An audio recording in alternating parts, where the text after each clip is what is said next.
ఇవన్నీ క్లియర్ అయిపోతే December 10th కల్లా నోటిఫికేషన్ ఇచ్చి ఆ విలేజెస్లో ల్యాండ్ ఎక్విజిషన్ చేయాలనేది ఒకటి. అది గవర్నమెంట్ ప్రొసీజర్ ప్రకారం.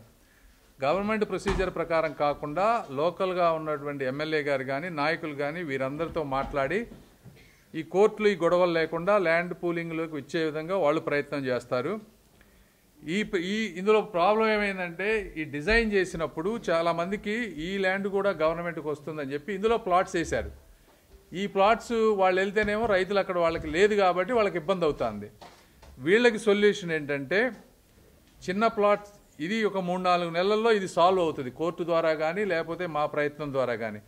ఎవరైతే రైతులకు ఇక్కడ అలాట్ అయిందో ఇది మంచి ప్లేస్ కాబట్టి వాళ్ళు 3-4 నెలలు కనుక ఓపికగా ఉండగలిగితే అక్కడే ఉండండి, మేము సాల్వ్ చేసి పెడతాం. లేదు మాకు ఇమీడియట్గా వేరే దగ్గర ప్లాట్ ఇవ్వండి, మేము అమ్ముకోవాలో లేకపోతే ఇంకోటి చేయాలని అనుకుంటే ఆ విలేజ్ పక్కనున్న విలేజ్ నెంబర్ 1 అక్కడ కనుక లేకపోతే ఆ పక్క విలేజ్లో స్మాల్ ప్లాట్స్ అయితే లాటరీ ప్రకారం తీసి ఇస్తారు.